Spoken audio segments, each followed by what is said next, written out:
Hi friends, ಇವತ್ತು ಹೊತ್ತ ಬಂದಿದೆ ಬೆಳಗ್ಗೆ ಸೋರೆ ಗಿಡ ನೋಡ್ಕೊಳ್ಳೋಣ ಅಂದರೆ ನಾನು ಬಂದೇ ಇರಲಿಲ್ಲ ಜಾಸ್ತಿ ಸೋರೆ ಗಿಡದೊಳಕ್ಕೆ. ನೋಡಿ ಅಲ್ಲಿ ಪೀಚ್ ಆಗಿದ್ದಾವೆ, ನೋಡಿ ಯಾವ ಥರ ಆಗಿದೆ ನೋಡಿ ಫ್ರೆಂಡ್ಸ್.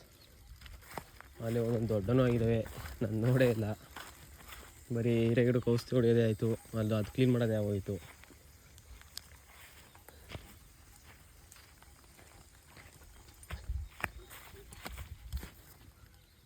ನೋಡಿ ಫ್ರೆಂಡ್ಸ್,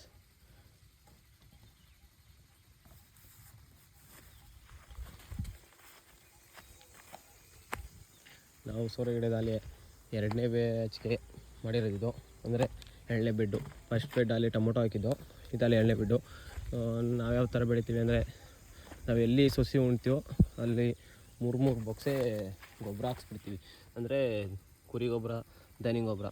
ಅಂದರೆ ನಾವು ಎಲ್ಲೆಲ್ಲಿ ಡ್ರಿಪ್ಪಲ್ಲಿ ಎಲ್ಲೆಲ್ಲಿ ತೊಟ್ಟಿಕ್ಕಿರುತ್ತೋ ಅಲ್ಲಿ ಮಾತ್ರ, ಎಲ್ಲಿ ಸಸಿ ಹಾಕ್ತೀವೋ ಅಲ್ಲಿ ಮಾತ್ರ ನಾವು ಸಸಿ ಉಣೋದು. ನೋಡಿ ಫ್ರೆಂಡ್ಸ್, ಯಾವ ಥರ ಬಂದಿದೆ ಹಿರೇಗಿಡ. ಅಲ್ಲಿ 1 ತಿಂಗಳಾಯಿತು. ದಾರ ಸ್ವಲ್ಪ ಲೇಟಾಗಿ ಯಾರು ಸುತ್ತಿದ್ದೋ ಅವ್ರು 9 ಕಡೆ ಲೇಟ್ ಮಾಡ್ದೆ, ನಾವೇ ಲೇಟ್ ಆಯಿತು. ನೋಡಿ ಫ್ರೆಂಡ್ಸ್, ಸಖತ್ ಬಂದಿದೆ. ಇನ್ನು ಮೇಲ್ಗಡೆ ಟಾಪ್ ಬೇರೆ ಹೊಡಿಬೇಕು, ಇನ್ನೂ ಹೊಡೆದಿಲ್ಲ, ಹೊಡಿಬೇಕು. ನೋಡಿ ಫ್ರೆಂಡ್ಸ್, ಸಸಿ ಮಾತ್ರ ಸಖತ್ತಿದೆ. ಇದು ಆರ್ಗಾನಿಕ್ಕೆ ಚೆನ್ನಾಗಿದೆ. ಅಂದರೆ ನಮಗೆ ಒಂದು ಪೀಸ್ಗೆ 14 ರುಪೀಸ್ ಕೊಡ್ತಾರೆ, ಫಿಕ್ಸೆಡ್ ರೇಟು. ಅದ್ರ ಮೇಲೆ ಏನಾರ ರೇಟ್ ಆದರೆ ರೇಟ್ ಕೊಡ್ತಾರೆ, ಇಲ್ಲಾಂದರೆ ನಮ್ಗೆ ಅಷ್ಟು ಫಿಕ್ಸೆಡ್ ಇದೇ ಇರ್ತದೆ ಒಂದು ಪೀಸು. ನೋಡಿ ಫ್ರೆಂಡ್ಸ್, ಸಖತ್ ಹೂವಾಗಿದೆ, ಚೆನ್ನಾಗೇನೋ ಬಂದಿದೆ. ನಾನು ಅಲ್ಲೇ ಸಾರೆ ಗಿಡ ನೋಡಿರಲಿಲ್ಲ. ಇನ್ನು 2 ಡೇಸ್ ಒಳಗಡೆ ಎಲ್ಲ ಕುಯ್ಬೇಕಾಗುತ್ತೆ ಫ್ರೆಂಡ್ಸ್. ಅವೆಲ್ಲ ತೋರಿಸ್ತೀನಿ ಬನ್ನಿ ಯಾವ ಅಂತ. ಅಂದರೆ ಇವ್ರ ಹತ್ರ ಯಾವ ಥರ ಅಂದರೆ 1 kg ಒಳಗಡೆ 500 ಗ್ರಾಮ್ ಮೇಲ್ಗಡೆ ಇರಬೇಕು.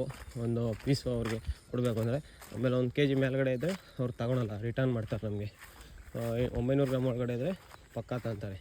ಮತ್ತು ಅವರು ಆರ್ಗಾನಿಕಲ್ಲಿ ನಾವು ಊಜಿ ಪಾಜಿ ಹೊಡೆದಿರೆ ಯಾವುದು ತಗೊಳೋದಿಲ್ಲ. ಏನಿರು ಊಜಿ ಒಂದಿಲ್ಲ ಅಂದರೆ ಮಿಕ್ಕಿದ್ದೆಲ್ಲ ತಗೊತಾರೆ. ನೀಟಾಗಿ ತಗೊಂಡೋಗಿ ಕೊಡಬೇಕು ಅವ್ರಿಗೆ. ನೋಡಿ ಫ್ರೆಂಡ್ಸ್, ತುಂಬ ಚೆನ್ನಾಗಿದೆ ಸೋರೆ ಗಿಡ. ಏನೋ ನೀವು ಯಾವ ಥರ ಬೆಳೆದಿದ್ದೀರಾ ಕಮೆಂಟಲ್ಲಿ ತಿಳಿಸಿ ಫ್ರೆಂಡ್ಸ್. ನೋಡಿ ಫ್ರೆಂಡ್ಸ್, ಔಷಧಿ ಅಲ್ಲೇ ಕೊಟ್ಟಿದ್ದಾರೆ, ಹೊಡಿಬೇಕು. ಔಷಧಿ ಯಾವ ಥರ ಕೊಟ್ಟಿದ್ದಾರೆ, ಯಾವ ಥರ ನಾನು ಸ್ಪ್ರೇ ಮಾಡ್ತೀನಿ ನಿಮಗೆ ತಿಳಿಸ್ತೀನಿ ಫ್ರೆಂಡ್ಸ್. ನೋಡಿ ಫ್ರೆಂಡ್ಸ್, ನಾವಿದು ಅರ್ಧ ಎಕರೆಗೆ ಹಾಕಿರೋದು. ಮಿನಿಮಮ್ ಒಂದು 1100 ಸಸಿ ಹಿಡಿದಿದೆ. ಎಲ್ಲ ಆಲ್ಮೋಸ್ಟ್ ಎಲ್ಲ ಹತ್ಕೊಂಡಿದ್ದೀವಿ, ಯಾವ ಹೋಗಿಲ್ಲ.